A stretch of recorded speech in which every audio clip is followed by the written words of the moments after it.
Let me go to Senator Joe Griffo is on the line. Will we ever get out of our own way? Will we ever get anything done? Can anything ever get done in this area, Joe? Hey, Bill. How are you? Good. To talk to you and the guys.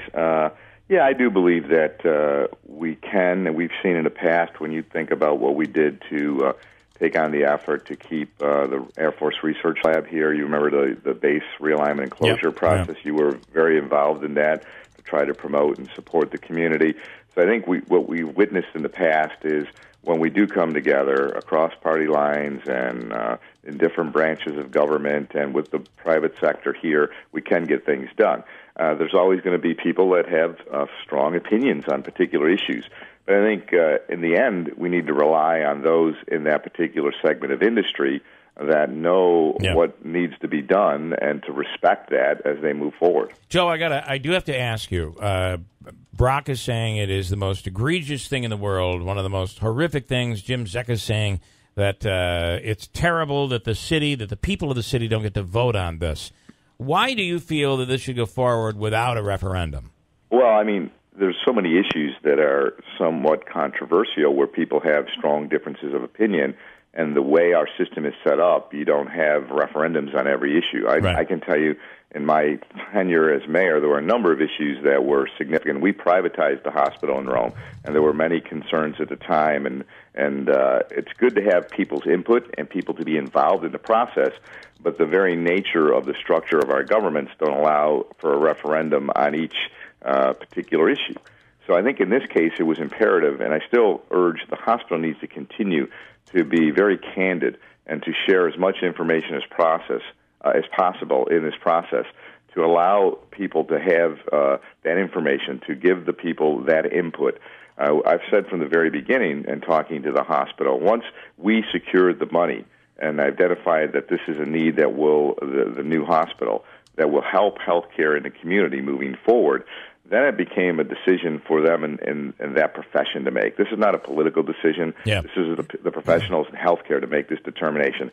They reviewed a number of sites. They chose this site based upon all their information. But it was incumbent upon them to explain why and how they did that, to discuss the budgetary process and the framework for how the funding will be received, sure, and how the hospital will be built. And then finally to talk about a reuse plan for the existing buildings for that exist. So I think if that package is put together, presented, it gives the community a better sense and appreciation and understanding of what's taking place. And that is one of the big issues right now. What does happen? We're not even talking about that. What happens to St. E's? What will happen to St. Luke's? Those are big, very, very big questions and important answers that we need, that we really need right now. Moneski. Senator, I want to echo what you just said in that it is right. You always want to hear the latest information, and the more we hear from the MVHS officials, I think it benefits everybody, and it also allows them an opportunity to combat some of the things that we hear on the air from the No Hospital Downtown folks. I want to say this as well, though. On the referendum, I'm wondering if there's even any teeth in it, because this is, while there are taxpayer dollars being committed to it, it's a private entity. So what mandate could voters give that the hospital would have to listen to if it's a private entity and in part a private project? The money they're committing into the parking garage. And could they do that, Joe? Could they collect enough signatures to force a referendum? I don't believe the city code that under the city of Utica, under small cities law, that's allowed. I'm not sure, what provisions they may have, but in many municipalities, you don't have that type of opportunity. Sometimes people will do that as a straw vote, straw poll type of situation. But from a binding perspective, I think Jeff makes a good point, too. They are an entity. They are not a governmental entity in that regard, even though they may be receiving public dollars. And there are a lot of other areas where there's public dollars. But I think that many of the local officials have tried to be supportive. I think the county executive has stepped forward. I think he made a reasonable proposal and a responsible proposal, and it's encouraging now to see that the mayor has finally communicated and made a determination that is an initiative that is responsible, and I think that's important too. So So that's how it's going to unfold at this point in time. But it's, again, imperative respecting people's opinions, but understanding that those that are in this industry that understand what the needs are need to make those determinations accordingly. All right, so I know we're almost out of time. I know you got to move, but do I have time for a little lightning round? I'll just throw things at you. Sure. All right. Let's start. You like that with us, right? I do. Even though there's been too much lightning this year, Bill. It's been. Yeah. I mean, look at this. What's going to happen after today? We're going into the 60s and 70s for highs over the next week. It's crazy. State Fair starts tomorrow, and that's a great event, but it's also a little demoralizing in the sense that we know that this is the waning days of summer. I know, Joe. Okay, new epilepsy bill. Something I didn't know is that when people die and the cause of death could be epilepsy, that doesn't show up on the death certificate, right? That is correct, and Gene Donalty and Barry Donalty have been strong advocates as a result of losing their son Christopher to sudden death under epilepsy there, that sudden unexpected death in epilepsy. And they came to us. This shows you sometime how you have community members that have had a traumatic and a tragic experience, or other ideas that come to the legislature, and we try to do what we can legislatively to make something happen. So this was a great effort by Jeannie and the judge, and it made so much sense. And the Assemblyman and I put this legislation in. The first time the governor vetoed it, we continued to work with people that are experts in the field, along with people like the Donaltys and the Cure. And I'm pleased that yesterday the governor signed this. So at least now they will designate on a certificate of death that this was the cause, and it gives those that are in this field, in research field, the opportunity to understand better what may have happened as they're undertaking their research. All right. This backyard privacy bill. Now, he signed this into law. What is this, by the way? Is it drone related?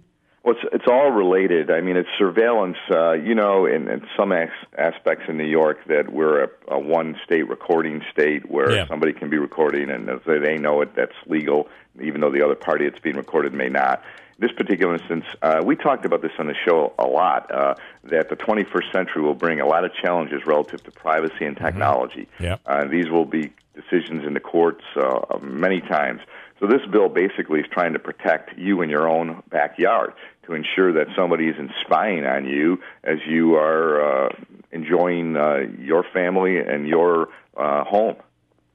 Can I just follow up on that? Sure. What does the legislation do? For instance, if I have a drone in my backyard and I'm having a cookout and I'd like a little overview shot of whatever gathering we're having, if I happen to catch my neighbor mowing his lawn or he's out there with his girlfriend or something, what penalty would I face? Would he have to file a complaint? How does this work? It allows for a civil course of action, Jeff, but it also basically it's more on a spying type thing. Like if regularly somebody is not only through a drone, but maybe filming you, from next door from their house, and invading your privacy, then that is something that would be affected by this type of bill.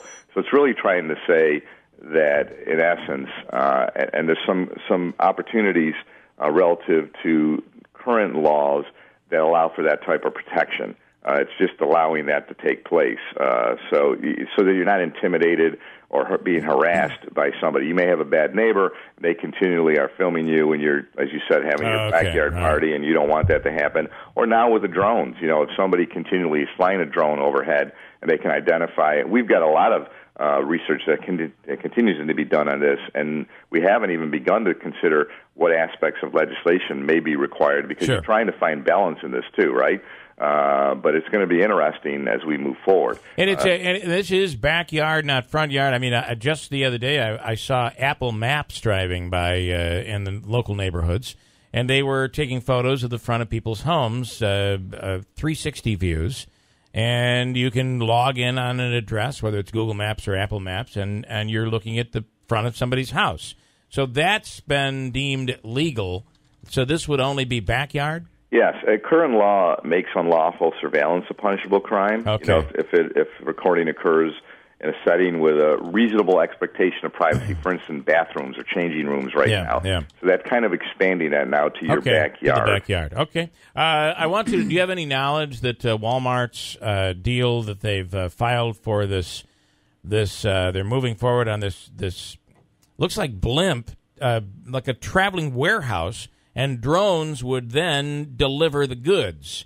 Do you have any knowledge that some of this information or some of this inspiration might have come out of Rome at the base? Well, there is work being done here, and again, we always talked about positioning our economy to take advantage of emerging opportunities in particular fields, and this is one of them, the drone technology.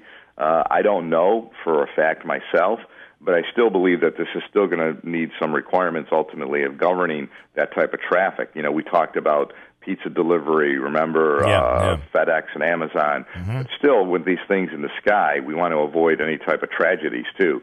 We've seen a lot of near misses with airplanes and things of that nature. So, and there are private planes as well as commercial aviation.